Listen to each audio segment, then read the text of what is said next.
दोस्तों कुछ दिन पहले DGAFMS की तरफ से एक रिक्रूटमेंट नोटिफिकेशन आउट हुआ था। चूंकि सिविलियन पोस्ट का ये नोटिफिकेशन था और मैंने इसके सिलेबस को लेके वीडियो बनाई थी कि आपको कैसे पढ़ना है, एग्जाम कैसा होगा, नंबर ऑफ क्वेश्चन किस सब्जेक्ट के कितने होंगे, नेगेटिव मार्किंग होगी या नहीं होगी। अगर आपने वो मेरी वीडियो देखी तो ठीक है, अगर नहीं देखी तो लिंक आपको डिस्क्रिप्शन में मिल जाएगा, वो वीडियो आप देख सकते हो। लेकिन ये जो वीडियो है, मुझे स्टूडेंट का फीडबैक मिला जिसमें कि कुछ 7 से 8 क्वेश्चन ऐसे हैं जो कि स्टूडेंट हर यूट्यूबर से पूछ रहे हैं। क्वेश्चन नंबर 1 है कि एडिशनल कोर्स सर्टिफिकेट में हम क्या चीज ऐड करें और क्या ना ऐड करें, इसको खाली छोड़े या ना छोड़े। ये एक मेन प्रॉब्लम स्टूडेंट के साथ है। ठीक है, दूसरी प्रॉब्लम ये है फिजिकल अगर होगा किस पोस्ट के लिए होगा, LDC, MTS, अदर पोस्ट जो कि अकाउंटेंट की पोस्ट है, स्टोर कीपर की पोस्ट है, इसमें हाइट या मेडिकल कुछ होगा या नहीं होगा, इसमें भी अपनी हाइट, चेस्ट वगैरह देखी जाएगी या नहीं देखी जाएगी। जो थर्ड क्वेश्चन है ये सबसे मेन क्वेश्चन है। ये क्वेश्चन है एडमिट कार्ड परसेंटेज पे आएगा या कैसे आएगा, या सबका एडमिट कार्ड आएगा। फिर फिफ्थ क्वेश्चन है एग्जाम में नेगेटिव मार्किंग होगी या नहीं होगी। सिक्स्थ क्वेश्चन है परमानेंट जॉब है या कोई कॉन्ट्रैक्ट पे, जैसे अग्निवीर की भर्ती है ऐसे कोई भर्ती है। सेवंथ क्वेश्चन है आपके कास्ट के सर्टिफिकेट को लेके। ये सभी क्वेश्चन बहुत ही ज्यादा इंपॉर्टेंट और आपको जानना भी जरूरी है। जिन्होंने फॉर्म भरा, करेक्शन की डेट आएगी तो वह करेक्शन कर सकता है। अगर करेक्शन की डेट नहीं आई तो मैं एक वीडियो बनाऊंगा, आप इस वीडियो पे कमेंट कर देना आपसे फॉर्म में क्या क्या गलती हुई है। अगर कोई क्वेश्चन आपका रह जाता है तो जब भी आप कमेंट कर देना, मैं नेक्स्ट वीडियो में उस क्वेश्चन को कवर कर दूंगा। अब हम चलते हैं अपने पहले क्वेश्चन पे। पहले क्वेश्चन, एडिशनल कोर्स में हम क्या क्या डालें। देखो मैं एक एग्जांपल आपको दे रहा हूं। जैसे कि एडिशनल कोर्स, जैसे आप LDC का फॉर्म भर रहे हो, LDC का फॉर्म में अगर आपने 12th पास की है तो आप फॉर्म फिल कर सकते हो। फिर बात आती है एडिशनल कोर्स की, अगर आपके पास कोई भी कंप्यूटर का डिप्लोमा सर्टिफिकेट है तो वो आप अटैच कर सकते हो, या फिर आप जो है यहाँ पे ग्रेजुएशन की मार्कशीट भी अटैच कर सकते हो। अगर आपका बिना अटैचमेंट किए सबमिट हो रहा है फॉर्म तो आप कर लो फॉर्म को सबमिट। अगर नहीं हो रहा है तो आप इसमें, या फिर आप अपनी BA की या BSc की लास्ट ईयर की मार्कशीट भी डाल सकते हो एडिशनल कोर्स में, अगर रिलेटेड टू द यानी रिलीवेंट कोई कोर्स या सर्टिफिकेट नहीं है। जैसे मैंने LDC का बताया। अब मैं आपको एक और वैकेंसीज के बारे में बताऊंगा। सपोज करो अगर आप स्टोर कीपर या MTS का ही फॉर्म भर रहे हो। अब MTS की मैं एक बार वैकेंसीज निकाल लेता हूं। MTS की वैकेंसी देखो, MTS में सीधा 10th पास मांगा है। अब एडिशनल कोर्स में किसी के पास प्लम्बर का एक्सपीरियंस है, किसी के पास इलेक्ट्रीशियन का एक्सपीरियंस है, उसका कोई सर्टिफिकेट है तो वो डाल सकता है। किसी के पास ITI का सर्टिफिकेट है वो इसमें डाल सकता है एडिशनल कोर्स में। 10th के बाद 12th का सर्टिफिकेट है तो 12th का एडिशनल कोर्स में जाएगा। एसेशनल क्वालिफिकेशन वही रहेगा कि जो इसमें पूछा है आपसे। ठीक है, अब ट्रेड्समैन मेट की मैं बात कर लेता हूं। इसमें 10वीं पास तो होना जरूरी है, लेकिन यहाँ पे अप्रेंटिसशिप मांगा है और आपका competency in any one of the following trades का कोई सर्टिफिकेट मांगा है, तो ये आपको मैंडेटरी है। जो चीज मैंडेटरी है वो आपको एडिशनल कोर्स में डालना है।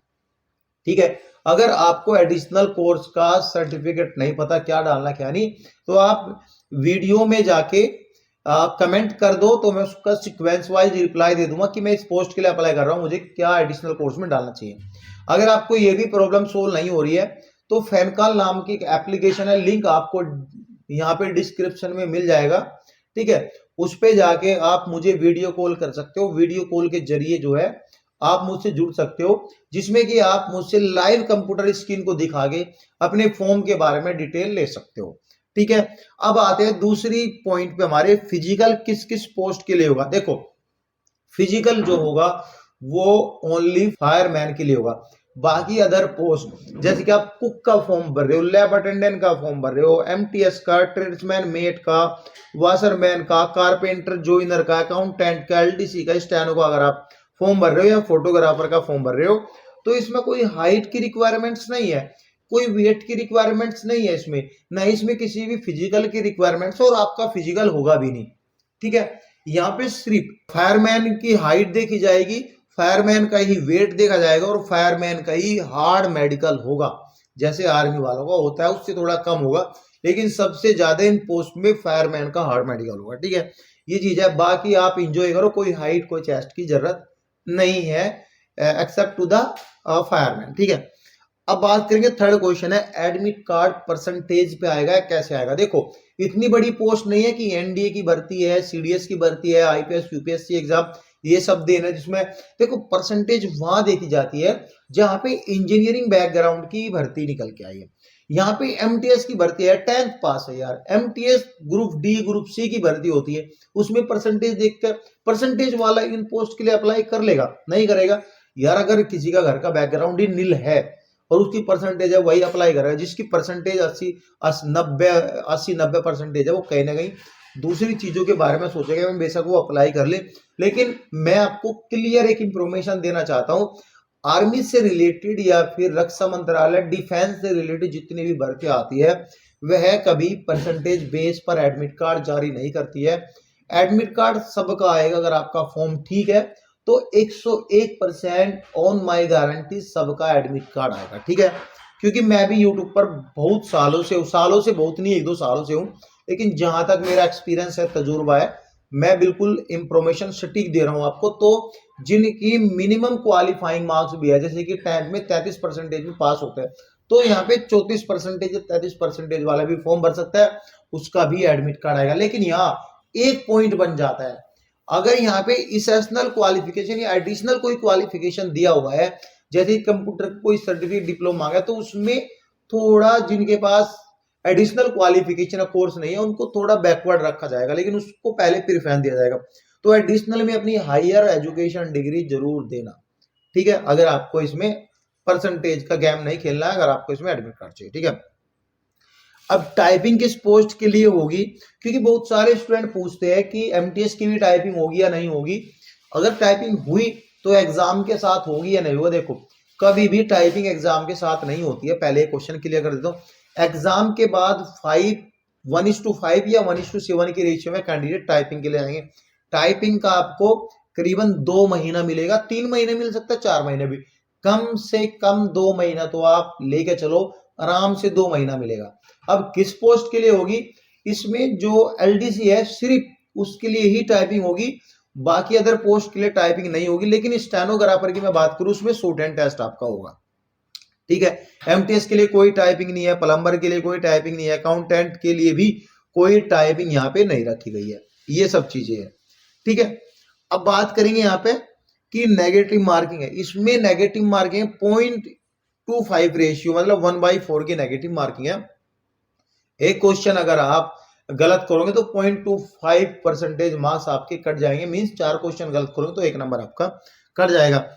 अब यहाँ पे जो परमानेंट है या नहीं है इस पे बात करेंगे। देखो ये जो भर्ती है कोई अग्निवीर की तरफ से भर्ती नहीं आई है या कोई संविदा की तरफ से भर्ती नहीं आई है, डायरेक्टरेट जनरल की भर्ती है, डिफेंस रक्षा मंत्रालय की भर्ती है।